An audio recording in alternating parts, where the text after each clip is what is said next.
भानुमति ने अपनी नाजुक उंगलियां फैलाकर विराट का माथा दबाया और हल्के से हंसते हुए बोली, चिंता मत करो, हमारी नीलामी घर इतनी लालची नहीं कि तुम्हारी थोड़ी सी रकम हड़प ले। नीलामी की कीमत चाहे जो हो, कल जो रकम हमने तुम्हें दी थी और हमारी नीलामी का कमीशन काटकर हम तुम्हें एक एक पैसा लौटा देंगे। 30,000 एक प्राइवेट कमरे से बोली गूंजी, इस बार कनिष्क परिवार की तरफ से। सूर्यवीर के गायब होने के बाद कनिष्क परिवार इंद्रपुरी शहर के 4 बड़े परिवारों की होड़ में धीरे धीरे पीछे रह गया था। वे कई क्षेत्रों में बाकी 3 परिवारों से मुकाबला नहीं कर पा रहे थे, फिर भी इस बार वे इतनी जोरदार बोली लगा रहे थे। कनिष्क परिवार का सबसे बड़ा बुजुर्ग एक प्राइवेट कमरे में बैठा बिना किसी भाव के नीलामी की पट्टिका पर रखे चोरी के ताबीज को देख रहा था। उसने ठान लिया था कि चाहे कुछ भी हो, आज उसे ये ताबीज लेना ही है। उसकी ताकत सूर्यवीर से तो बहुत कम थी और बाकी 3 परिवारों के मुखियाओं से भी कमजोर थी। अगर कभी उसका इन ताकतवर लोगों से टकराव हुआ तो ये चोरी का ताबीज उसे जिंदा रखने का जरिया दे सकता था। 35,000 दत्ता परिवार के प्राइवेट कमरे से एक और बोली आई। 45,000 कनिष्क परिवार के सबसे बड़े बुजुर्ग ने बिना हिचके बोली बढ़ाई। विराट ने बुजुर्ग की सख्त बोली सुनी तो उसकी आंखें सिकुड़ गईं। ये बुजुर्ग अपने फायदे के लिए अपनी ताकत का गलत इस्तेमाल कर रहा था। इस बोली के बाद काफी देर तक इंतजार करना पड़ा, लेकिन कमरे में किसी ने फिर से कीमत नहीं बढ़ाई। आखिरकार 45,000 प्रथम श्रेणी के स्पिरिट स्टोन लगभग 1 साल की कमाई के बराबर थे। 4 बड़े परिवारों के लिए भी। इन बड़े परिवारों की कमाई तो बहुत थी, लेकिन उनके खर्चे भी उतने ही थे। 1 साल की कमाई से ज्यादा पैसे खर्च करना किसी बड़े परिवार के लिए भी बड़ा झटका था। एक दूसरे दर्जे के ताबीज के लिए इतनी बड़ी कीमत देना कुछ अजीब लग रहा था। कनिष्क परिवार के बुजुर्ग ने 45,000 की बोली लगाई है, क्या कोई और ऊंची बोली लगाएगा? सुंदर महिला ने मुस्कुराते हुए शांत कमरे को देखकर कहा, क्योंकि कोई और बोली नहीं लगाता, कनिष्क परिवार का बुजुर्ग ये पलायन ताबीज खरीदेगा। कोई जवाब न मिलने पर सुंदर महिला ने मेज पर हल्के से हथौड़ा मारा और खरीदार की पुष्टि की। अगली चीज एक दूसरे दर्जे का कमजोर जादुई हथियार है। सुंदर लड़की ने हाथ हिलाया और एक परिचारिका तुरंत एक थाल लेकर आई। थाल पर एक गहरे नीले रंग की लंबी तलवार रखी थी, जिसकी धार से ठंडी सिहरन देने वाली रोशनी निकल रही थी। इस तलवार का नाम नीली तलवार है। ये 1000 साल पुराने ठंडे लोहे से बनी है। ये लोहे को कीचड़ की तरह काट सकती है। इसकी धार लाजवाब है। पानी की तकनीक वाले योद्धाओं के लिए ये और भी ज्यादा असरदार है। शुरुआती कीमत 3,000 है। सब लोग बोली शुरू करें। जैसे ही सुंदर महिला ने बोलना खत्म किया, बोलियां शुरू हो गईं और ज्यादातर बोलियां सच्चे ऊर्जा रैंक के योद्धाओं की थीं। शरीर शोधन क्षेत्र के योद्धा के लिए 3,000 प्रथम श्रेणी के स्पिरिट स्टोन बहुत ज्यादा थे। 20,000 जब नीली तलवार की कीमत 10,000 तक पहुंची, दत्ता परिवार के प्राइवेट कमरे से किसी ने अचानक कीमत दोगुनी कर दी। विराट ने पहले नीली तलवार में ज्यादा रुचि नहीं दिखाई थी, लेकिन दत्ता परिवार की बोली देखकर उसे तुरंत तनीषा के जागृत 3 ठंडी शक्तियों के रास्ते याद आए और उसने सोचा कि शायद ये तलवार उसके लिए खरीदी जा रही होगी। 30,000 विराट ने फट से कीमत बढ़ा दी। भले ही उसे नीली तलवार नहीं चाहिए थी, लेकिन उसे लगा कि यह दत्ता परिवार को चिढ़ाकर अपना गुस्सा निकालने का अच्छा मौका है। रणविजय को यकीन था कि उसकी बोली के बाद कोई उसे चुनौती नहीं देगा।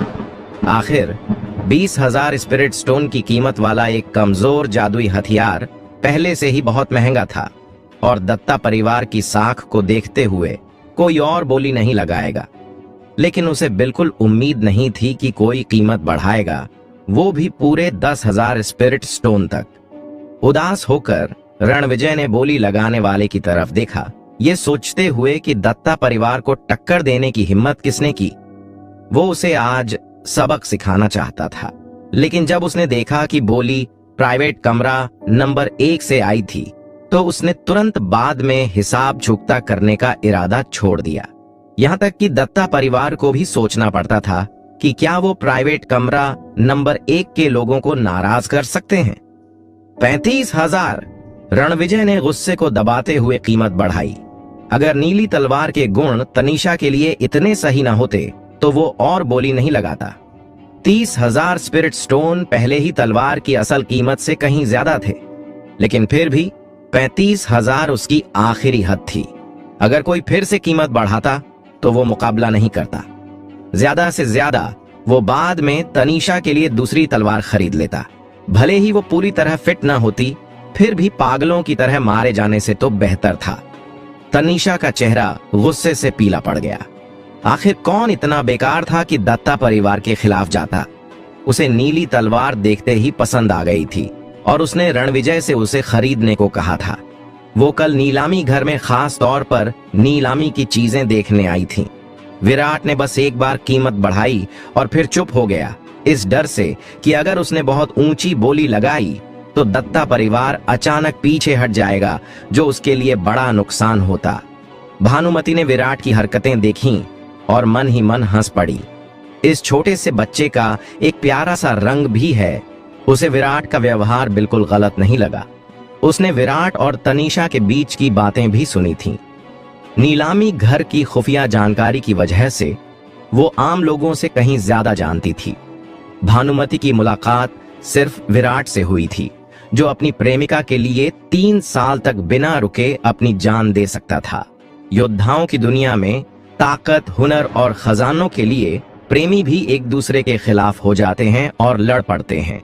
योद्धाओं की दुनिया आम लोगों से कहीं ज्यादा सख्त और बेरहम है। भानुमति विराट को अलग नजर से देखती थी। इसका एक कारण सायरा थी और दूसरा कारण विराट का अपना चरित्र और आकर्षण। अगर विराट अभय ओझा या विक्रांत जैसा होता तो चाहे वो कितना भी प्रतिभाशाली होता या सायरा उसे कितना ही चाहती, भानुमति कभी उसके साथ इतनी गर्मजोशी से पेश न आती। ज्यादा से ज्यादा वो उसे नाराज करने से बचती और छोटी मोटी मदद देती। भानुमति को तनीषा का कृतज्ञ व्यवहार भी बहुत बुरा लगा, जिससे दत्ता परिवार के बारे में उसकी कोई अच्छी राय न बनी। स्वाभाविक रूप से उन्हें ठगे जाते देखकर वो खुश हुई। आखिरकार नीली तलवार दत्ता परिवार को 35,000 प्रथम श्रेणी के स्पिरिट स्टोन्स में बिक गई। कई और चीजों की नीलामी हुई, लेकिन विराट का ध्यान तब तक किसी चीज पर नहीं गया जब तक एक जंग लगी टूटी फूटी तलवार नीलामी में नहीं आई।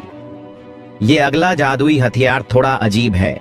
हमारे मूल्यांकन से पता चला कि ये एक निम्न श्रेणी का दूसरा दर्जा का जादुई हथियार है, लेकिन ये बहुत पुराना है। हालांकि ये थोड़ा टूटा फूटा दिखता है, फिर भी लगता है कि इसमें कोई खास रहस्य छिपा है। सुंदर महिला ने मुस्कुराते हुए टूटी तलवार को पेश किया। हट!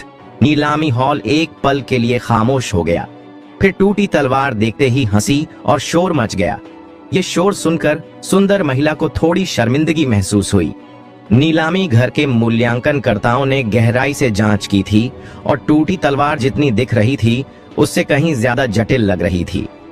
बहुत शोध के बाद भी वे इसके असल रहस्य का पता नहीं लगा पाए। टूटी तलवार देखकर विराट की नजर थोड़ी हिली।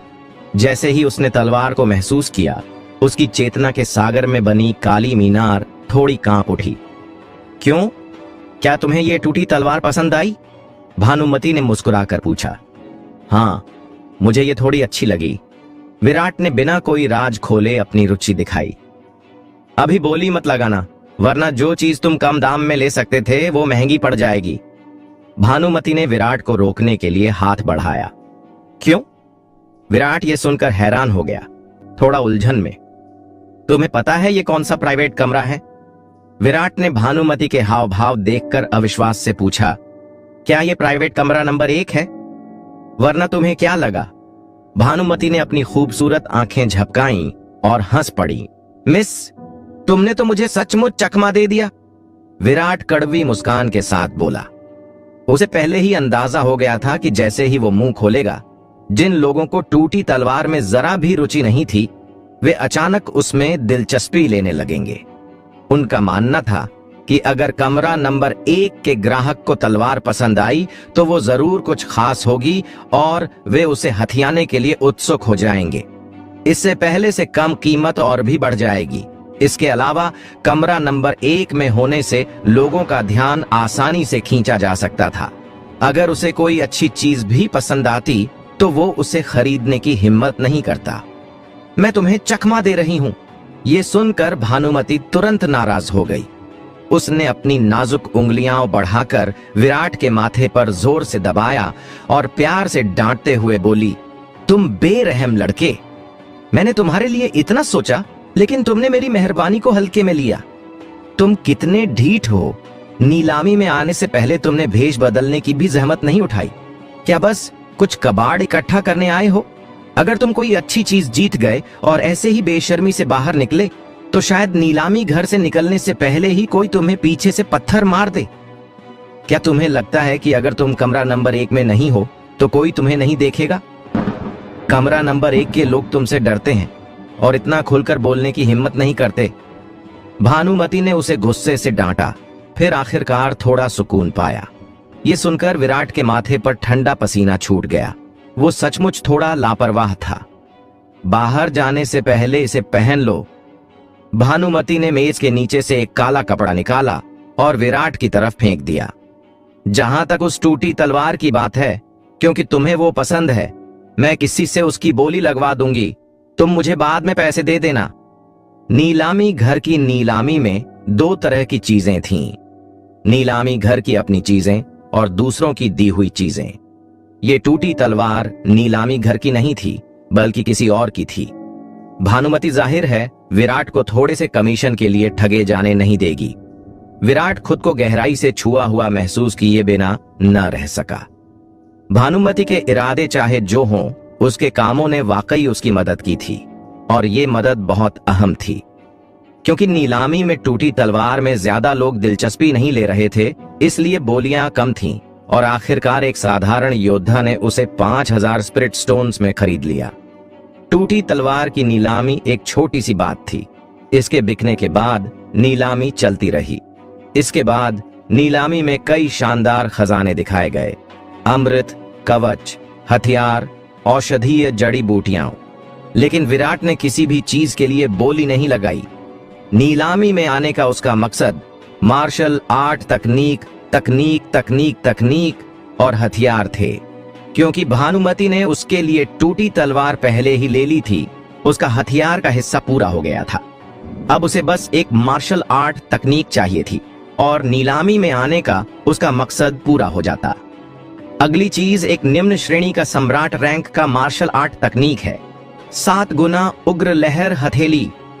सुंदर महिला की तेज आवाज नीलामी हॉल में गूंज उठी जब उसने पास में एक सेविका के हाथ में रखी ट्रे से एक हल्का नीला रंग का स्क्रॉल उठाया।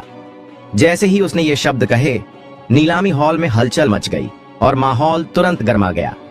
सम्राट रैंक की मार्शल आर्ट तकनीक सिर्फ बड़े परिवारों के लिए थी, और उनमें भी बिना खास रुतबे के कोई उन्हें सीख नहीं सकता था। सम्राट रैंक की मार्शल आर्ट तकनीक हर ऊर्जा रैंक के योद्धा की चाहत थी। सम्राट रैंक की मार्शल आर्ट तकनीक की कीमत तो साफ है।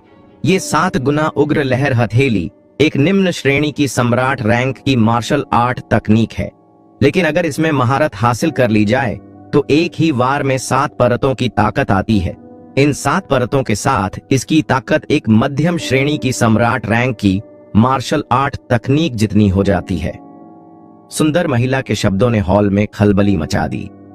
मध्यम श्रेणी की सम्राट रैंक की मार्शल आर्ट तकनीक जैसी ताकत, ये मार्शल आर्ट तकनीक वाकई कमाल की थी। इंद्रपुरी शहर में ऐसा लगता था कि सिर्फ इंद्रपुरी काउंटी के मजिस्ट्रेट के पास ही मध्यम श्रेणी की सम्राट रैंक की मार्शल आर्ट तकनीक थी। 7 गुना उग्र लहर हथेली, शुरुआती कीमत 50,000 स्पिरिट स्टोन। कमरे का माहौल गर्म देखकर सुंदर महिला ने रुककर कीमत बता दी। इस भारी कीमत की घोषणा से हॉल में एकदम सन्नाटा छा गया। जाहिर है कई लोग इसे नहीं खरीद सकते थे। 50,000 स्पिरिट स्टोन इंद्रपुरी शहर के 4 बड़े परिवारों की पूरे साल की कमाई के बराबर थे। 4 बड़े परिवारों के प्राइवेट कमरों में भी एक पल के लिए खामोशी छा गई।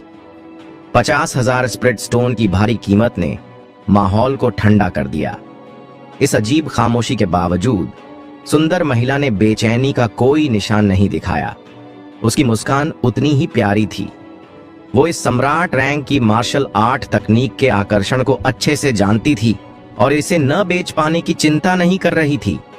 विराट को भी इसे जल्दी खरीदने की कोई जल्दी नहीं थी। भले ही वो इस तकनीक से बहुत आकर्षित था, लेकिन जल्दबाजी दिखाना हमेशा अच्छा नहीं होता।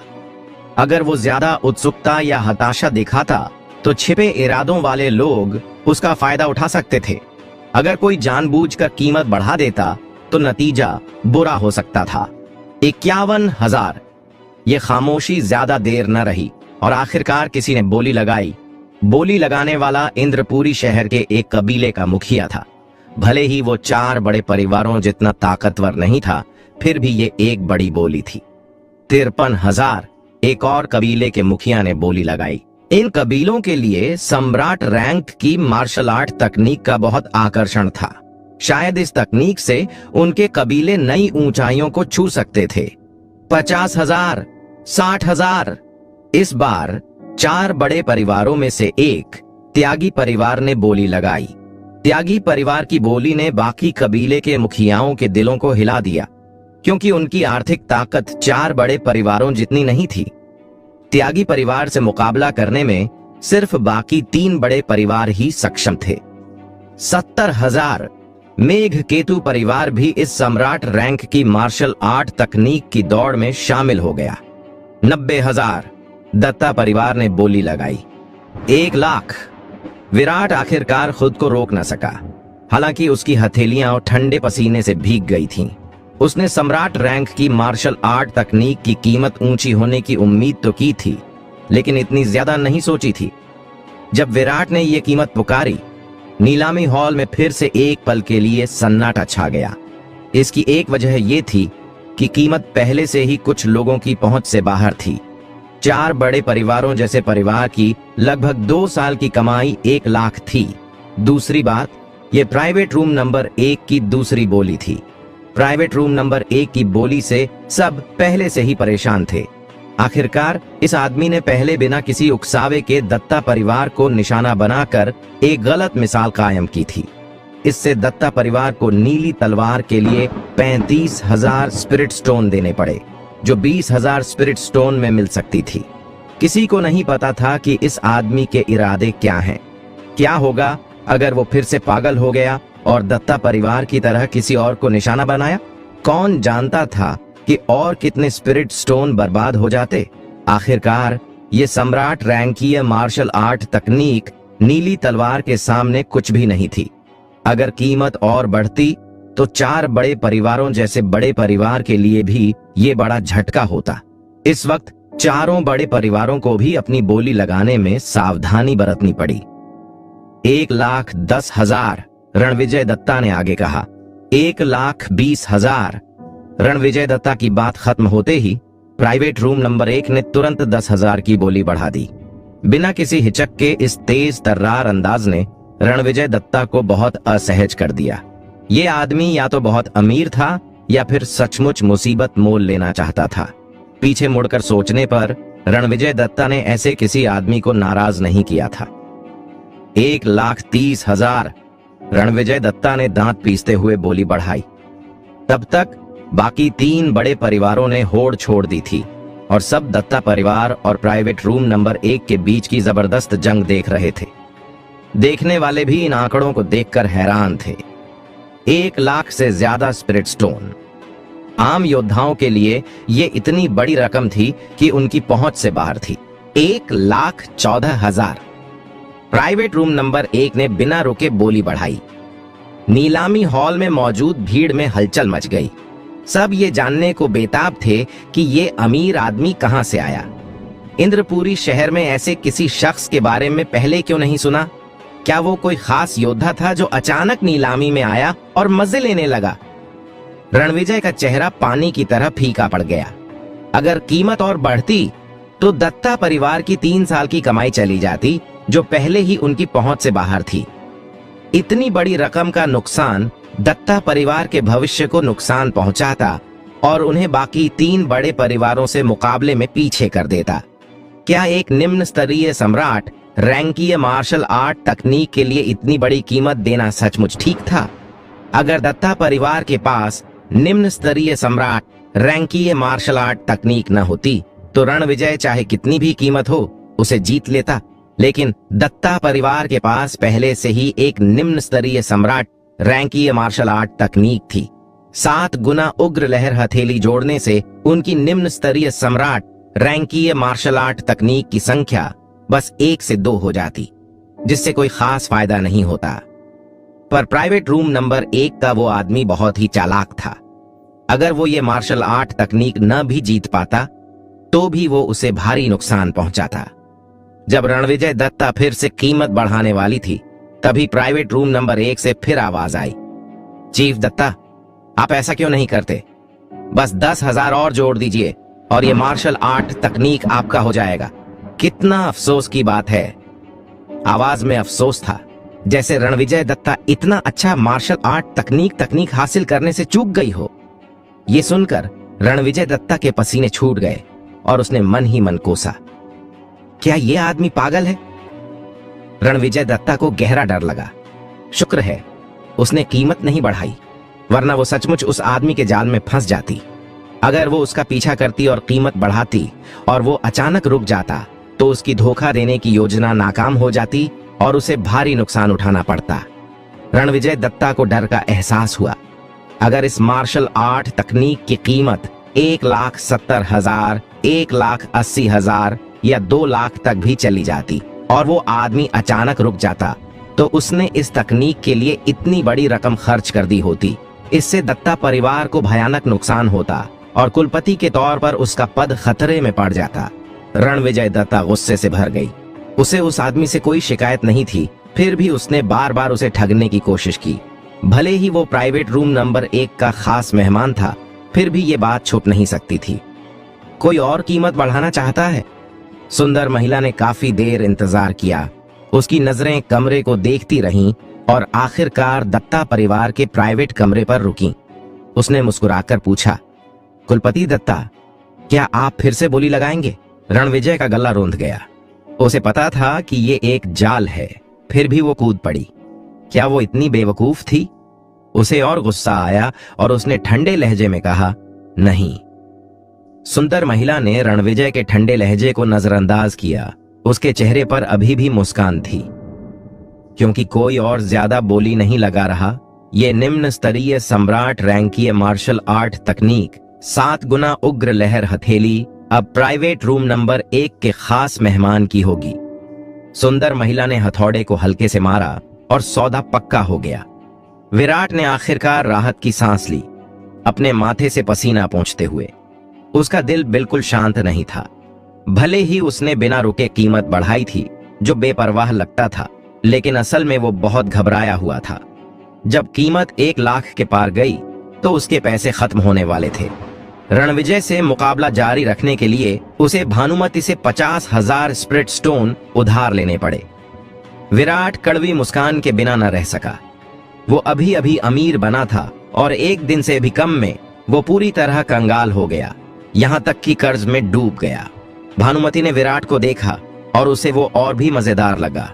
उसने कभी नहीं सोचा था कि ये सौम्य दिखने वाला छोटा सा इंसान इतना चालाक होगा।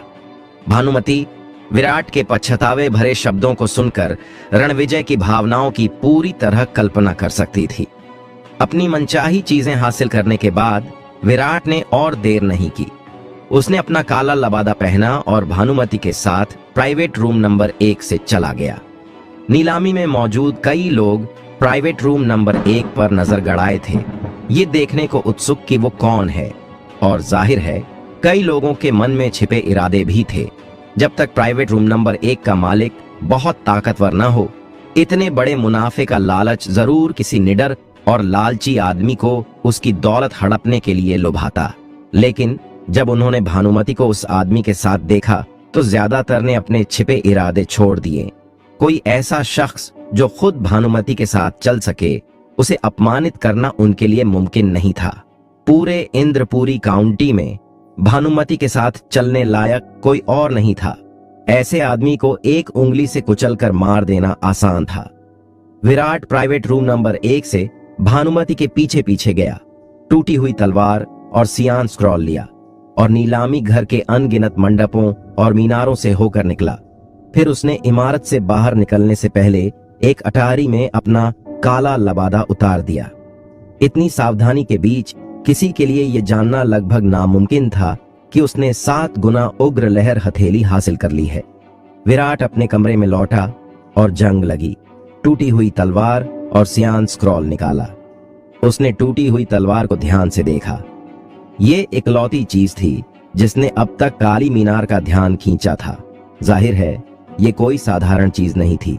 स्विंग से पहले कि वो इसे और गहराई से देख पाता, उसकी चेतना के सागर में बनी काली मीनार से एक सुनहरी रोशनी निकली जिसने टूटी हुई तलवार को चमका दिया। विराट को अचानक लगा कि उसका हाथ खाली हो गया। उसकी मुट्ठी में मौजूद ड्रैगन एबिस तलवार बिना किसी निशान के गायब हो गई। हैरान होकर विराट की आत्मा तेजी से उसकी चेतना के सागर में बनी काली मीनार में घुसी।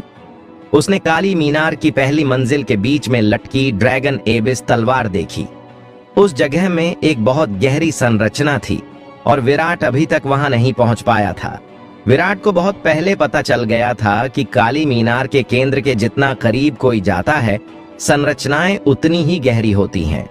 इन संरचनाओं तक पहुंचने के लिए केंद्र तक जाने से पहले बाहर की परतों के ऋण समझने जरूरी थे। केंद्र तक पहुंचने के लिए आसपास की परतों के कम से कम हर ऋण में महारत हासिल करनी पड़ती। विराट खुद को रोक नहीं पाया और हल्की सी हंसी हंसा। ये काली मीनार वाकई दबंग थी। इसने बिना उससे पूछे ड्रैगन एबिस तलवार ले ली। लग रहा था कि वो ड्रैगन एबिस तलवार दोबारा कभी नहीं पा सकेगा। लेकिन काली मीनार की इस हरकत ने विराट को एक अनोखा राज बताया। बाहर की चीजें काली मीनार के अंदर रखी जा सकती हैं। क्या ये कोई पौराणिक स्थानिक जादुई हथियार हो सकता है? अपने विचार की जांच के लिए विराट ने कमरे में एक कुर्सी उठाई। एक सोच के साथ कुर्सी हवा में गायब हो गई और काली मीनार के अंदर फिर से दिखाई दी। विराट ने फिर सोचा और कुर्सी उसके हाथ में वापस आ गई। विराट बहुत खुश हुआ।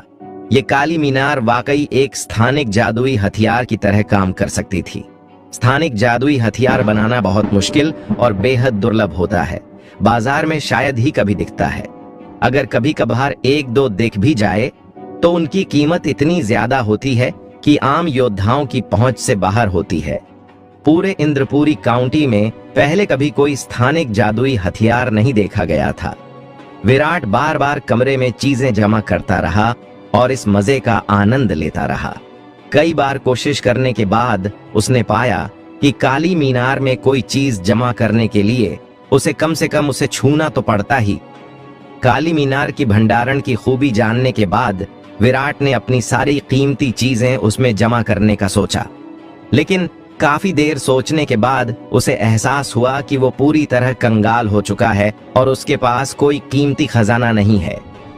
एकमात्र संभावित खजाना ड्रैगन एबिस तलवार काली मीनार ने केंद्र की संरचना में जबरदस्ती जमा कर दी थी। विराट ने हल्की सी हंसी हंसी। लगता था कि काली मीनार में भंडारण की सुविधा होने के बावजूद वो फिलहाल बेकार थी। विराट ने इस पर ज्यादा देर नहीं सोचा। जल्दी से खुद को संभाला और अपनी साधना पर ध्यान लगाया। तलवार संप्रदाय की शिष्य भर्ती प्रतियोगिता में सिर्फ 8 दिन बचे थे, इसलिए उसे इन आखिरी दिनों का इस्तेमाल अपनी ताकत को जितना हो सके बेहतर करने में करना था। विराट ने सियान स्क्रॉल उठाया और निम्न स्तरीय सम्राट रैंकीय मार्शल आर्ट तकनीक 7 गुना उग्र लहर हथेली को समझना शुरू किया। इस तकनीक में 7 लेवल या हथेलियां थीं, जिनमें से हर हथेली एक बढ़ती हुई ताकत पैदा करती थी। पहली हथेली सिर्फ पहले लेवल की ताकत देती थी, दूसरी हथेली दूसरे लेवल की, और इसी तरह 7वें लेवल तक, जब 7वां लेवल 7 परतों की ताकत देता था। ये ताकतें मिलकर ऐसी शक्ति बनाती थीं जो किसी पहाड़ को तोड़ने वाली चट्टान जितनी थी। 7 गुना उग्र लहर हथेली के पहले 3 लेवल निम्न स्तरीय सम्राट रैंकीय मार्शल आर्ट तकनीक के लिए सामान्य थे, लेकिन चौथे लेवल के बाद इसने अपनी जबरदस्त ताकत दिखानी शुरू की। तरंगों की तरह बढ़ती ताकत के 7 लेवल मध्यम स्तरीय सम्राट रैंकीय मार्शल आर्ट तकनीक को टक्कर देने के लिए काफी थे। हालांकि 7 गुना उग्र लहर हथेली बहुत ताकतवर होने के साथ साथ इसमें महारत हासिल करना भी बहुत मुश्किल था। सच्चे ऊर्जा रैंक के साधक को भी पूरी तरह सीखने में दिक्कत हो सकती थी। इसके अलावा इस तकनीक का शरीर पर बोझ भी बहुत ज्यादा था। 7 गुना ताकत को तुरंत निकालने से कमजोर शरीर वाले लोग दुश्मन को नुकसान पहुंचाने से पहले ही खत्म हो सकते थे। विराट ने अपने कमरे या आंगन में इस तकनीक का अभ्यास करने की हिम्मत नहीं की। पिछली मुठभेड़ों में रुहुआ को पहले ही गंदगी साफ करने के लिए इधर उधर भागना पड़ा था। वो कनिष्क परिवार के ट्रेनिंग मैदान में भी अभ्यास करने से बचता था, क्योंकि इससे बहुत ध्यान खींचता। अगर उसके अभ्यास का शोर बहुत तेज होता और दूसरों को सावधान कर देता, तो न सिर्फ शरीर शोधन क्षेत्र में, बल्कि उसका ऊर्जा मुक्ति का राज और 7 गुना उग्र लहर हथेली भी खुल जाती। अपने राज छिपाने के लिए उसे अभ्यास के लिए एक एकांत जगह ढूंढनी पड़ी। इंद्रपुरी शहर के पश्चिम में राक्षस पर्वत श्रृंखला एक अच्छा विकल्प था। उस रात विराट चुपके से अंधेरे की आड़ में शहर से निकला और राक्षस पर्वत श्रृंखला की ओर पश्चिम को चल पड़ा। पीछा होने से बचने के लिए उसने बहुत सावधानी से सफर किया। आखिरकार उसे एक झरने वाली घाटी मिली और उसने अभ्यास शुरू कर दिया। विराट की समझ पहले से ही बहुत ऊंची थी और काली मीनार से चेतना के सागर में जाने के बाद एक विशाल, प्राचीन और गहरी आभा लगातार उसकी आत्मा पर छाई रही, जिससे उसकी समझ और बढ़ गई। भले ही 7 गुना उग्र लहर हथेली एक निम्न स्तरीय सम्राट रैंकीय मार्शल आर्ट तकनीक थी, विराट ने जल्दी ही इसमें महारत हासिल कर ली। अराजकता स्वर्गीय सम्राट कला की नींव के साथ उसने इस दुनिया की मार्शल आर्ट तकनीक की पूरी गहराई को आसानी से समझ लिया।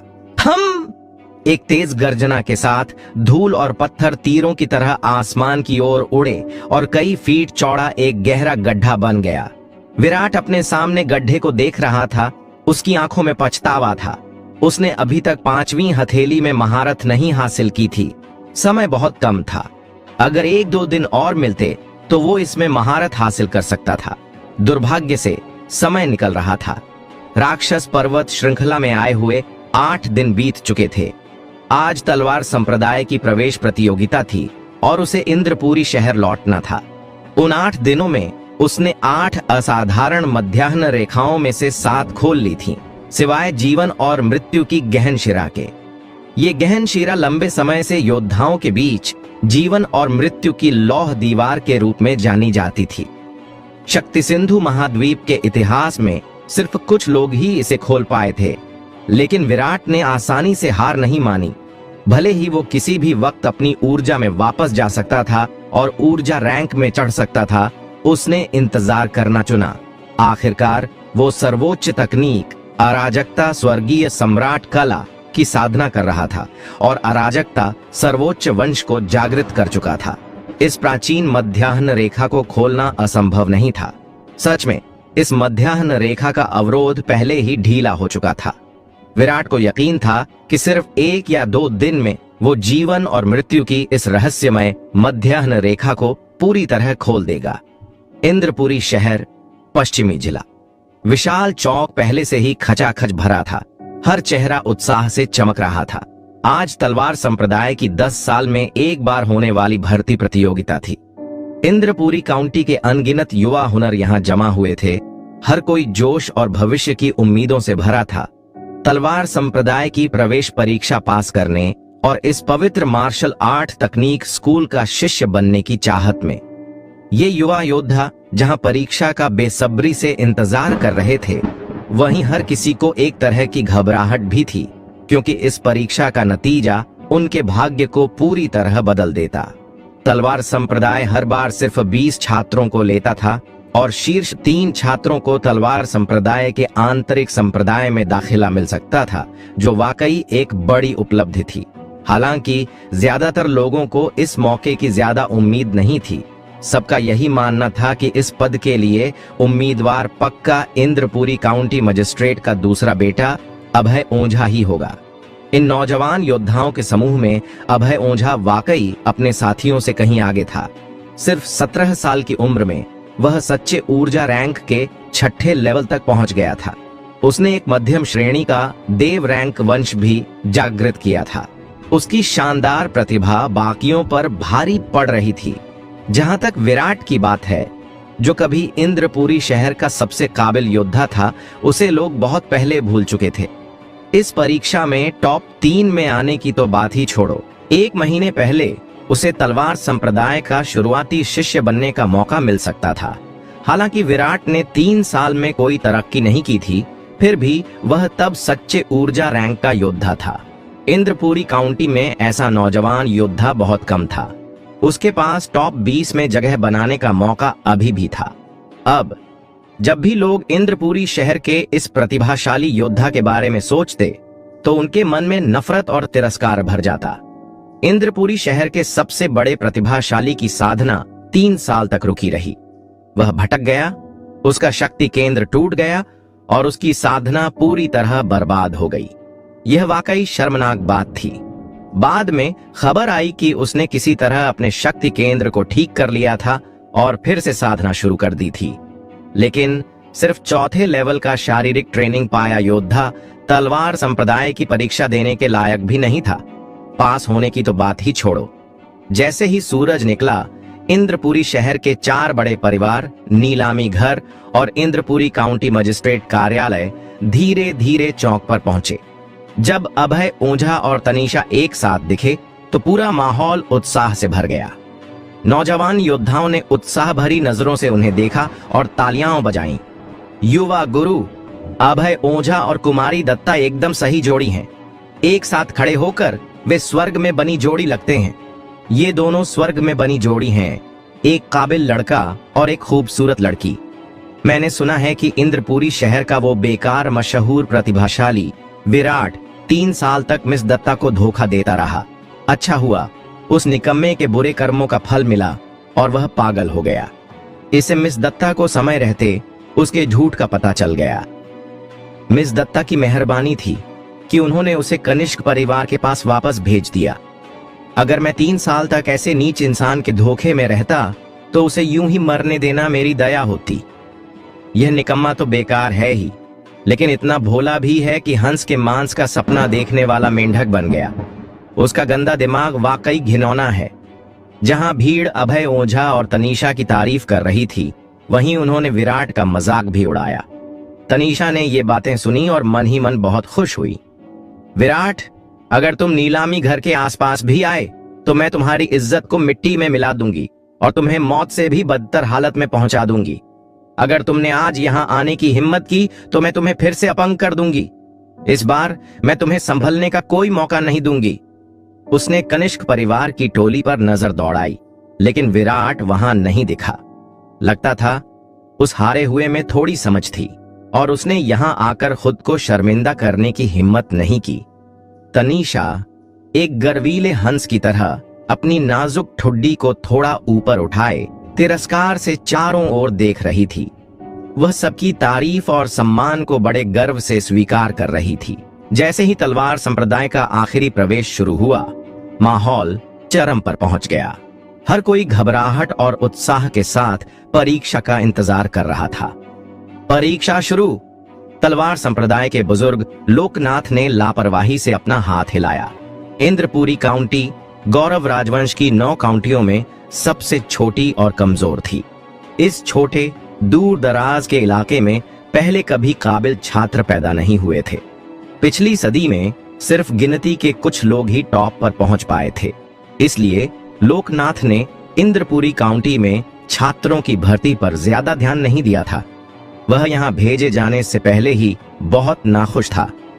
वह पहले से जानता था कि जब बाकी बुजुर्ग काबिल नौजवानों के समूह को लाएंगे तो उसे ताने और कड़वे शब्द सुनने पड़ेंगे। वह ऐसे साधारण प्रतिभाओं के समूह के साथ संप्रदाय में लौटेगा। जैसे ही परीक्षा शुरू हुई, नौजवान योद्धा एक एक करके मंच की ओर बढ़ने लगे और परीक्षण पत्थर के पास पहुंचे। माधव 19 साल, लेवल शरीर शोधन का 7वां लेवल, खुली नसें 5, वंश कोई नहीं, काबिलियत निचली श्रेणी पीली। सिमाल 17 साल, लेवल शरीर शोधन का 8वां लेवल, खुली नसें 10, वंश कोई नहीं, काबिलियत मध्यम श्रेणी पीली। कुणाल 20 साल, लेवल शरीर शोधन का 9वां लेवल, खुली नसें 12, वंश कोई नहीं, काबिलियत मध्यम श्रेणी पीली। क्या बकवास है। परीक्षा के नतीजे देखकर लोकनाथ का गुस्सा बढ़ता गया और वह खुद को कोसने से नहीं रोक पाया।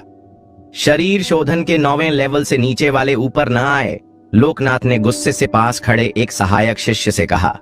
ये बेकार लोग उसके समय की पूरी बर्बादी थे। ऐसे नतीजे देखना वाकई निराशाजनक था। सहायक शिष्य ने जल्दी से लोकनाथ का आदेश सुना दिया। शरीर शोधन के 9वें लेवल से नीचे के नौजवान योद्धा ये आदेश सुनकर स्तब्ध रह गए। उनका उत्साह और उम्मीदें तुरंत खत्म हो गईं। कुछ कमजोर दिल वाले योद्धा फूट फूट कर रोने लगे। लोकनाथ के इस नियम ने आधे से ज्यादा उम्मीदवारों को तुरंत बाहर कर दिया। आखिर 20 साल से कम उम्र में शरीर शोधन के 9वें लेवल तक पहुंचने वाले योद्धा बहुत कम थे। जिनके पास परिवार का सहारा या साधना के साधन नहीं थे, उनके लिए यह शर्त पूरी करना और भी मुश्किल था। नवनीत 17 साल, लेवल शरीर शोधन का 9वां लेवल, 12 नसें खुली, वंश निचली श्रेणी पीला लेवल, काबिलियत ऊंची श्रेणी पीला लेवल। लोकेश 18 साल, लेवल सच्ची ऊर्जा का पहला लेवल, 12 नसें खुली, वंश मध्यम श्रेणी पीला लेवल, काबिलियत ऊंची श्रेणी पीला लेवल। इस नियम के बाद अगले परीक्षा नतीजों ने लोकनाथ को थोड़ा बेहतर महसूस कराया। हालांकि अभी भी कोई शानदार प्रतिभा नहीं थी, कम से कम कमजोर काबिलियत इतनी साफ नहीं दिख रही थी। जब काबिल योद्धाओं की परीक्षा लगभग खत्म हो गई, तनीषा और अभय ओझा धीरे धीरे भीड़ से निकले, ऊंचाई मंच पर चढ़े और परीक्षण पत्थर के पास पहुंचे। जैसे ही दोनों मंच पर आए, नीचे का माहौल फिर से गूंज उठा। कई नौजवान योद्धा उत्साह और तारीफ भरी नजरों से उन्हें देख रहे थे। वे उनके नतीजों का बेसब्री से इंतजार कर रहे थे। तनीषा बहुत उत्साहित थी। उसने अपनी पतली हंस जैसी गर्दन को ऊंचा उठाया, गर्व से सारी भीड़ को देखा और सबके ध्यान का मजा लिया। अचानक उसकी नजरें रुक गईं, जैसे उसने कुछ ऐसा देख लिया हो जिसने उसे चौंका दिया। तनीषा की नजरों का पीछा करते हुए कई लोगों ने उसी ओर देखा। विराट, ये हारा हुआ यहां भी आ गया। विराट को आते देख भीड़ फिर से उत्तेजित हो गई। अरे बाप रे, इस हारे हुए ने सचमुच प्रवेश परीक्षा देने की हिम्मत की। क्या इसे जरा भी शर्म नहीं? उफ, पता नहीं ये निकम्मा यहाँ क्या करने आया है। बस मजाक बनने? अपनी चौथे लेवल की शारीरिक साधना के साथ ये परीक्षा देने के लायक भी नहीं है। इस वक्त सबने विराट की ओर इशारा किया और उसका मजाक उड़ाया। उनकी आंखें तिरस्कार से भरी थीं। कनिष्क परिवार के आसन पर महान बुजुर्ग आश्चर्य से विराट को देखे बिना न रह सके। विराट 8 दिन पहले अचानक गायब हो गया था। उन्होंने सोचा था कि वह परीक्षा से बच रहा है क्योंकि उसे शर्मिंदगी महसूस हो रही थी। अचानक वह आखिरी वक्त में फिर से प्रकट हो गया। इंद्रपुरी शहर के ज्यादातर योद्धाओं ने मान लिया था कि विराट सिर्फ शारीरिक शोधन के चौथे लेवल पर है। आखिर वे अभी भी उस छवि पर अटके थे जब विराट ने विक्रांत को हराया था। महान बुजुर्ग ने कुल प्रतियोगिता के दौरान विराट की किसी भी जानकारी को सख्ती से दबा दिया था। कनिष्क परिवार के किसी भी सदस्य को प्रतियोगिता के बारे में कुछ भी बताने से मना किया था। आखिर उनके वंश को कुल प्रतियोगिता में बुरी हार का सामना करना पड़ा था। एक 9वें लेवल के शारीरिक शोधन वाले बड़े पौत्र को सिर्फ 7वें लेवल के योद्धा ने हरा दिया था। अगर ये खबर फैलती तो ये उनके वंश के लिए सिर्फ बदनामी होती। विराट को आते देख महान बुजुर्ग के भावहीन चेहरे पर तिरस्कार की झलक दिखी। भले ही तुम्हारे पास शानदार युद्ध कौशल हो और तुम ऊंचे लेवल के दुश्मनों से लड़ सको, लेकिन सिर्फ 7वें लेवल के शारीरिक शोधन के साथ तुम परीक्षा देने के लायक भी नहीं हो। आज यहां आना अपमान को बुलावा देने जैसा है। विराट को देखकर अभय ओझा की आंखें थोड़ी सिकुड़ गईं। इस बेवकूफ ने यह सब करने की हिम्मत कैसे की? वह पहले से ही अपंग था, फिर भी उसने छिपकर जिंदा रहने की जगह ढूंढने की बजाय बेशर्मी से सबके सामने आने की हिम्मत की। लगता था उसका सबक काफी नहीं था। विराट के वंश को हड़पने के बाद अभय ओझा भविष्य की मुसीबतों से बचने के लिए अपने शरीर में दोनों वंशों को मिलाकर एकांत में था। आज ही उसने दोनों वंशों को पूरी तरह मिलाकर एक नया वंश बनाया, परम सूर्य वंश। क्योंकि वह इन दिनों एकांत में था। उसे विराट के ठीक हुए शक्ति केंद्र और फिर से साधना शुरू करने की खबर नहीं थी। उसने सोचा था कि विराट एक बेकार इंसान है जिसका शक्ति केंद्र टूट चुका है। ये देखकर बाकी बड़े कुलों के लोग हंसे और विराट को ऐसे देखा जैसे वह कोई मजाक हो। विराट, क्या तुम कभी इंद्रपुरी शहर के सबसे बड़े प्रतिभाशाली नहीं माने जाते थे और अब तुम इस हाल में पहुंच गए? बड़े कुलों के लोग विराट के बुरे हाथ पर खुश थे। उनके दिल खुशी से भर गए। उस वक्त विराट का दबदबा उन पर पहाड़ की तरह था। इंद्रपुरी शहर का सारा वैभव लगभग अकेले विराट पर टिका था। उस वक्त के विराट के सामने ये तथाकथित कुल प्रतिभाशाली बेकार और इतने अयोग्य लगते थे कि उसका पीछा भी नहीं कर सकते थे। विराट उनसे इतना आगे था कि वे उसकी एक झलक भी नहीं पा सकते थे। उपहास का सामना करते हुए विराट शांत रहा। वह बस उन्हें देखता रहा। पिछले 1 महीने से वह इन लोगों के घिनौने व्यवहार का आदी हो चुका था। रुक विराट, तुम हारे हुए क्या करने जा रहे हो? जैसे ही विराट परीक्षण मंच पर कदम रखने वाला था, एक शख्स बाहर कूदा और उसका रास्ता रोक लिया। विराट ने दबंग विक्रांत को देखा और अपनी भौहें थोड़ा चढ़ा ली। इस बेवकूफ ने पिछले बार काफी नहीं सहा था और हर बार उसे कूदकर मौत को गले लगाना पड़ता था। यहां से हट, विराट ने ठंडे लहजे में कहा। छी, तुम हारा हुआ अभी भी जोश में हो। तलवार संप्रदाय के बुजुर्ग लोकनाथ पहले ही कह चुके हैं कि परीक्षा में हिस्सा लेने के लिए कम से कम 9वें लेवल का शारीरिक ट्रेनिंग चाहिए। क्या तुम 4थे लेवल का हारा हुआ इस लायक हो?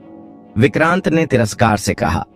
हालांकि विराट उससे ज्यादा ताकतवर था, लेकिन अब जब उसके पिता रणविजय वहां थे, विक्रांत बेखौफ था। उसे यकीन नहीं था कि विराट उसके पिता के सामने उस पर हमला करने की हिम्मत करेगा। उस दिन तावीज मंडप में विराट ने उसे अकेले हरा दिया था। उस हार ने उसे बहुत अपमानित किया था और उसके गुरु रघुनाथ ने उसे डांटा था। आज विराट को अपमानित करने का यह दुर्लभ मौका मिला था। वह इसे जाने नहीं देना चाहता था। सब देख रहे थे, ये जानने के लिए उत्सुक कि विराट इस हालत को कैसे संभालेगा। शारीरिक शोधन के 4थे लेवल का एक निकम्मा अभी भी तलवार संप्रदाय की परीक्षा देने का सपना देख रहा था। ये सचमुच एक ख्वाब था। लगता था इस हारे हुए ने हकीकत को नहीं समझा था और अभी भी खुद को इंद्रपुरी शहर का सबसे बड़ा प्रतिभाशाली मानता था। ये देखकर लोकनाथ ने भौहें चढ़ाईं। उसने पहले ही साफ कर दिया था कि परीक्षा देने के लिए शारीरिक शोधन का 9वां लेवल जरूरी है।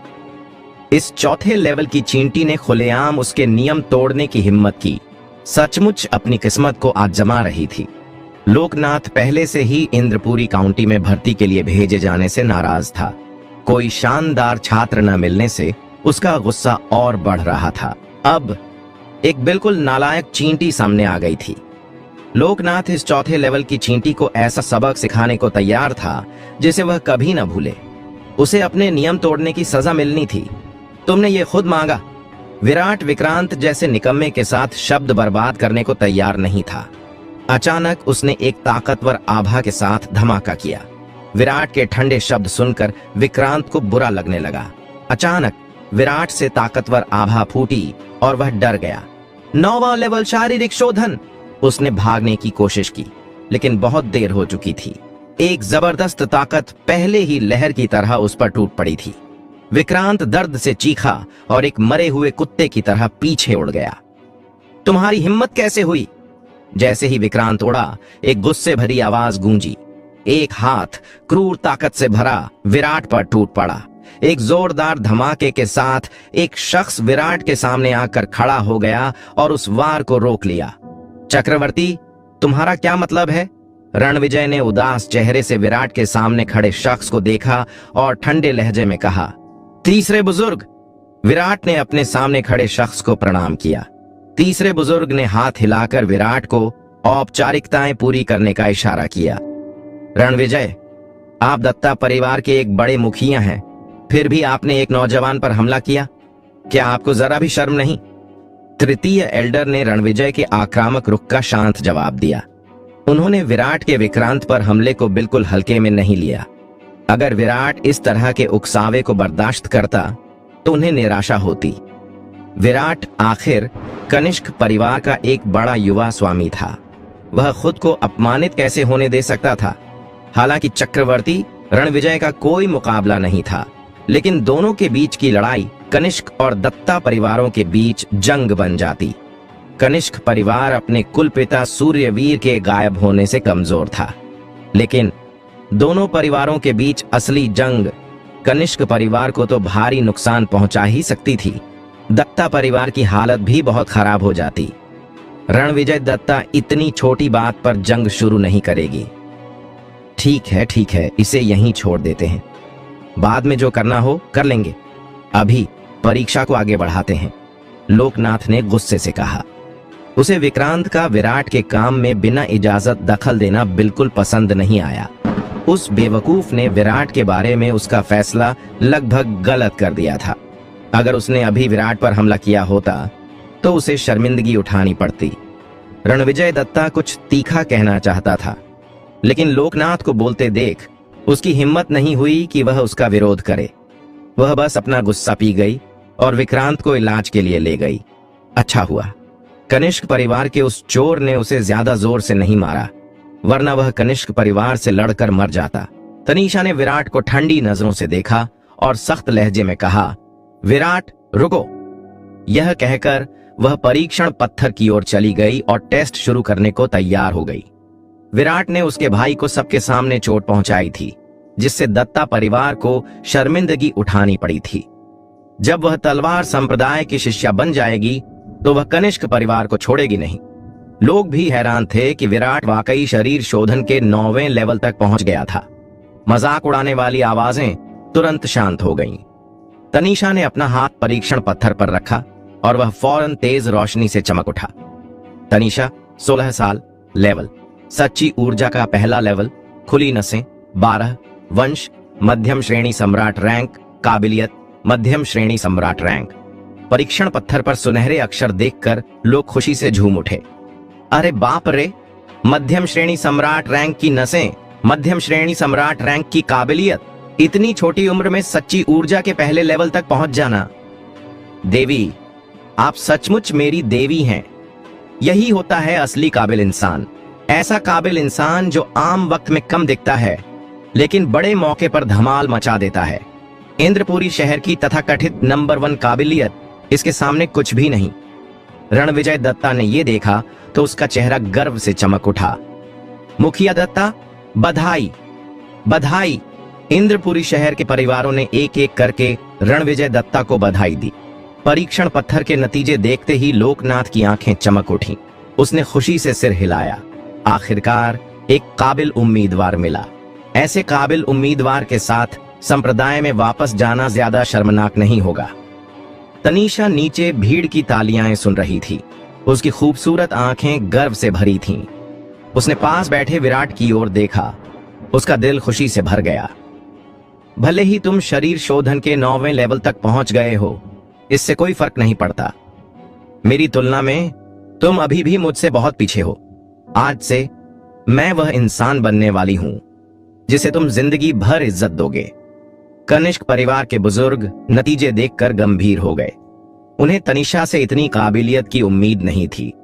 अगर तनीषा तलवार संप्रदाय की आंतरिक शिष्या बन गई तो चू और दत्ता परिवारों के बीच मौजूदा तनाव को देखते हुए कनिष्क परिवार का भविष्य खतरे में पड़ सकता था। तनीषा ने अपनी परीक्षा पूरी की। फिर अभय ओझा धीरे से आगे बढ़ा और अपना हाथ परीक्षण पत्थर पर रखा। फौरन पत्थर से पहले से 10 गुना तेज रोशनी निकली, जिसने सबको अंधा कर दिया। अभय ओझा 17 साल, लेवल सच्ची ऊर्जा का 6ठा लेवल, खुली नसें 15, वंश ऊंची देव रैंक, काबिलियत मध्यम देव रैंक। परीक्षण पत्थर पर चमकते सुनहरे अक्षर पढ़ते ही पूरा मैदान शांत हो गया। एक डरावना सन्नाटा छा गया। हर कोई अभय ओझा के लाए झटके को पचा रहा था। परीक्षण पत्थर के नतीजे देखकर लोकनाथ अचानक खड़ा हो गया। उसकी आंखें हैरानी से भरी थीं। एक राक्षसी प्रतिभा, एक असली राक्षसी प्रतिभा। तलवार संप्रदाय में भी देव रैंक के वंश वाले ज्यादा योद्धा नहीं हैं, और उसने 15 नसें खोली हैं, यानी 8 असाधारण नसों में से 3 खोली हैं। अगर अभय ओझा तलवार संप्रदाय में शामिल हो गया तो वह निश्चित रूप से अपने समूह में एक बेजोड़ मास्टर बन जाएगा। इंद्रपुरी काउंटी की ये यात्रा वाकई कामयाब रही। अगर बाकी 8 काउंटियों में बुजुर्ग गए तो भी वे देव रैंक वंश वाले योद्धा को नहीं भर्ती कर पाते। देव रैंक वंश, देव रैंक काबिलियत, ये इंद्रपुरी काउंटी में करीब 100 सालों से नहीं देखा गया था। मैदान पर सन्नाटा न जाने कितनी देर तक रहा। अचानक भीड़ में तालियां गूंज उठीं। फिर पूरा माहौल उत्साह से भर गया। अरे बाप रे, देव रैंक वंश, देव रैंक काबिलियत, ये सचमुच इंद्रपुरी शहर की सबसे बड़ी प्रतिभा है और 100 सालों में सबसे बड़ी प्रतिभा। 17 साल की उम्र में वह पहले ही सच्ची ऊर्जा के 6ठे लेवल तक पहुंच गया है। वाकई एक ऊंचे देव रैंक वंश का हकदार। हमारे इंद्रपुरी काउंटी में आखिरकार एक बेमिसाल ताकत होने वाली है। सबने तालियां बजाईं और जश्न मनाया। विराट को लोग पूरी तरह भूल चुके थे। लोकनाथ खड़ा हुआ, मंच पर गया, अपनी दाढ़ी सहलाई और खुशी से बोला, चलो परीक्षा बंद करते हैं। अभय ओझा और तनीषा जैसे 2 काबिल लोगों के साथ ये भर्ती बहुत कामयाब थी और अब और टेस्ट की जरूरत नहीं थी। बुजुर्ग लोकनाथ, मैंने अभी तक आपकी परीक्षा नहीं दी। विराट ने लोकनाथ की ओर गंभीरता से देखकर कहा। लोकनाथ ने विराट को देखा और भौहें चढ़ा ली। इस आदमी का कम लेवल और देर से आना उसे सचमुच गुस्सा दिला रहा था। तनीषा और अभय ओझा के सामने 9वें लेवल का शरीर शोधन वाला अब उसकी नजरों में कुछ भी नहीं था। छी, इस हारे हुए को देखो, अभी भी परीक्षा देने की कोशिश कर रहा है। कितनी शर्म की बात है। ये हारा हुआ कितना नालायक है। क्या ये खुद की तुलना युवा गुरु अभय ओझा से करने की कोशिश कर रहा है? यहां से निकलो हारे हुए, यहां खड़े होकर बाधा डालना बंद कर। ये हारा हुआ सचमुच हमारे इंद्रपुरी काउंटी को बदनाम कर रहा है। नीचे खड़ी भीड़ गालियां दे रही थी। विराट, बेकार की कोशिश छोड़ दे, तुम और हम अलग अलग दुनिया से हैं। तनीषा ने घमंड से विराट को देखा। उसकी आंखें तिरस्कार और मजाक से भरी थीं। तनीषा, तुम इस हारे हुए के साथ अपना समय क्यों बर्बाद कर रही हो? उससे एक और शब्द कहना हमारी इज्जत को कम करता है, क्योंकि उसे खुद को शर्मिंदा करने में मजा आता है। उसे करने दे। अभय ओझा ने तनीषा के बाल सहलाए और मुस्कुराया। विराट की ओर एक नजर भी नहीं डाली। लोकनाथ ने अपमान और मजाक के बीच विराट का शांत रवैया देखा। वह जरा भी हिला नहीं। ये अच्छा व्यवहार था। अब वह अच्छे मूड में था क्योंकि उसने अभय ओझा और तनीषा जैसे काबिल लोगों को पा लिया था। चूंकि विराट ने जिद की थी तो क्यों न उसे परीक्षा देने दी जाए ताकि वह पूरी तरह हार मान ले। चलो देखते हैं इस हारे हुए में क्या काबिलियत है। इसमें क्या काबिलियत होगी? हारे हुए तो हारे हुए ही होते हैं। ऐसा हारा हुआ जो अपनी ताकत को जरूरत से ज्यादा समझता है, हमारे इंद्रपुरी शहर के लिए बदनामी है। विराट ने लोकनाथ की इजाजत ली, झुककर उन्हें धन्यवाद दिया और भीड़ की मजाक भरी नजरों के बीच वह परीक्षण पत्थर के पास गया और धीरे से उस पर अपना हाथ रखा। परीक्षण पत्थर से अचानक एक जबरदस्त सुनहरी रोशनी फूटी जिसने पूरे मैदान को रोशन कर दिया। अरे बाप रे, ये क्या हो रहा है? तेज सुनहरी रोशनी ने सबको अंधा कर दिया। जब सुनहरी रोशनी धीमी पड़ी तो सबने परीक्षण पत्थर की ओर देखा। बड़े सुनहरे अक्षर देखकर वहां मौजूद सभी लोग डर गए। वे नतीजों को हैरानी से देखने लगे। उनकी आंखें अविश्वास से भरी थीं। विराट 17 साल, लेवल शरीर शोधन का 9वां लेवल, खुली नसें 19, वंश निचली अमर रैंक, काबिलियत मध्यम अमर रैंक। ये नतीजा देखकर तनीषा के चेहरे का तिरस्कार तुरंत गायब हो गया और उसका चेहरा पीला पड़ गया। अभय ओझा भी अपना धैर्य और आत्मविश्वास खो बैठा। वह परीक्षण पत्थर पर लिखे सुनहरे अक्षरों को गौर से देख रहा था। उसकी आंखें हैरानी से भरी थीं। इंद्रपुरी शहर के 4 बड़े परिवार, काउंटी मजिस्ट्रेट कार्यालय, नीलामी घर और ताबीज मंडप के सभी लोग अपना आपा खो बैठे। वे खड़े होकर परीक्षण पत्थर पर लिखे सुनहरे अक्षरों को गौर से देख रहे थे। इंद्रपुरी काउंटी मजिस्ट्रेट और रणविजय के चेहरे बहुत गंभीर थे। वे अच्छे से जानते थे कि विराट इंद्रपुरी शहर की सबसे बड़ी प्रतिभा से बेकार इंसान क्यों बन गया था। विराट की शानदार काबिलियत ने उन्हें तुरंत एक बड़े खतरे का एहसास कराया। वे पहले ही समझ चुके थे कि विराट के इतना ताकतवर बनने पर उनके परिवारों का क्या होगा। जैसे ही महापुरुष ने परीक्षा नतीजे देखे, उन्होंने विराट के प्रति अपनी सारी दुश्मनी तुरंत छोड़ दी। विराट की प्रतिभा के साथ छोटा सा इंद्रपुरी काउंटी उसे रोक नहीं सकता था। विराट का भविष्य विशाल शक्ति सिंधु महाद्वीप में था, न कि इंद्रपुरी काउंटी में कनिष्क परिवार के छोटे से तालाब में। विराट उसे कनिष्क परिवार के मुखिया के पद के लिए चुनौती नहीं देगा। उल्टा विराट जितना ताकतवर होगा, कनिष्क परिवार के लिए उतना ही अच्छा होगा। उसे थोड़ा अफसोस हुआ। अगर उसे पता होता कि विराट में इतनी शानदार प्रतिभा है तो वह ऐसी घिनौनी साजिश नहीं रचता। भानुमति, वीरेंद्रनाथ और सायरा जो छाया में छिपे थे, विराट के आने के बाद से उसके हर अपमान के गवाह थे। वे सभी विराट के धैर्य और इतनी आलोचना के बावजूद शांत रहने की काबिलियत के कायल थे। अगर वे उसकी जगह होते तो शायद वे इतना धैर्य नहीं रख पाते। विराट के चरित्र की तारीफ एक बात थी, लेकिन उन्हें यकीन नहीं था कि वह प्रतिभा में अभय ओझा से आगे निकल सकता है। हालांकि विराट की ताबीजों में गजब की प्रतिभा थी, लेकिन जरूरी नहीं कि वह मार्शल आर्ट तकनीक में भी उतना ही काबिल हो। अभय ओझा की प्रतिभा पूरे गौरव राजवंश में सबसे बेहतरीन में से एक थी। सायरा ने तो यहां तक सोच लिया था, अगर तलवार संप्रदाय विराट को भर्ती नहीं करता तो ये उसके लिए फायदेमंद होगा। वह उसे वैध तरीके से वापस ले सकती थी। अगर नीलामी घर के पास ऐसा शानदार ताबीज गुरु होता तो वह नीलामी घर के लिए बहुत बड़ी संपत्ति होता। हालांकि वह गौरवशाही शहर में गजब की प्रतिभाओं को देखने की आदी थी, फिर भी ये नतीजे चौंकाने वाले थे। अगर विराट की प्रतिभा इतनी शानदार थी तो वह उसे नीलामी घर में भर्ती करने का कोई रास्ता ढूंढ लेती। लोकनाथ पूरी तरह हैरान रह गया और उस पर डर की लहर दौड़ गई। वह ऐसी दुर्लभ प्रतिभा से लगभग चूक गया था। अगर वह सचमुच विराट से चूक जाता तो वह तलवार संप्रदाय का सबसे बड़ा गुनहगार बन जाता। एक अमर रैंक का वंश, एक बहुत ही दुर्लभ वंश। और ये सबसे डरावनी बात भी नहीं थी। सबसे डरावनी बात थी कि विराट ने 19 नसें खोल ली थीं, जो 8 असाधारण नसों में से 7 को दर्शाती थीं। अगर विराट ने बस एक और नस खोल ली तो वह शरीर शोधन के पौराणिक शिखर पर पहुंच जाता और सर्वोच्च मार्शल बॉडी की साधना कर लेता। शक्ति सिंधु महाद्वीप के अनगिनत इतिहास में सिर्फ गिनती के योद्धा ही सर्वोच्च युद्ध शक्ति पा सके हैं। जिन्होंने इसे पाया वे इतिहास में बेमिसाल गुरु बन गए। विराट के परीक्षा नतीजे सुनकर पूरा मैदान सन्नाटे में डूब गया। सबके दिल हैरानी से भर गए। एक उथल पुथल की लहर लंबे समय तक रही, खासकर उन लोगों के लिए जिन्होंने पहले विराट का मजाक उड़ाया था। उनके चेहरे अब शर्म से लाल हो रहे थे। कौन सोच सकता था कि इस बेकार इंसान में इतनी शानदार प्रतिभा हो सकती है। उस वक्त सबको बेचैनी महसूस हो रही थी। इंद्रपुरी शहर का पुराना नंबर 1 काबिल इंसान मानो लौट आया हो। इसके अलावा अपंग होने के बाद इंद्रपुरी शहर का ये नंबर 1 काबिल इंसान पहले से 100 गुना ज्यादा डरावना हो गया था। सब विराट को ऐसे देख रहे थे जैसे वह कोई राक्षस हो। उनकी नजरों में गहरा डर छिपा था। विराट की भयानक प्रतिभा उनकी सोच से भी परे थी। उनकी नजरों में विराट किसी भगवान की तरह था जो उनसे अनगिनत दूरी पर खड़ा था।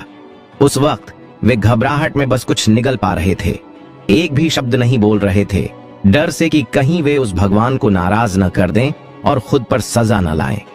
विराट अपने नतीजों से जरा भी हैरान नहीं था। वह वहां मौजूद इकलौता शख्स था जो जानता था कि नतीजे झूठे थे। उसका वंश और काबिलियत अमर रैंक से कहीं आगे थी। जैसे ही विशाल सुनहरी रोशनी फूटी, विराट ने साफ देखा कि उसका वंश अमर रैंक को पार कर गया था और लगातार बढ़ रहा था। लेकिन जैसे ही वह टिमटिमाया और बदलने वाला था, उसकी चेतना के सागर में मौजूद काला टॉवर ने अचानक एक सुनहरा प्रकाश छोड़ा जो परीक्षण पत्थर में घुस गया। इससे उसका वंश और काबिलियत दोनों नीचे गिर गए।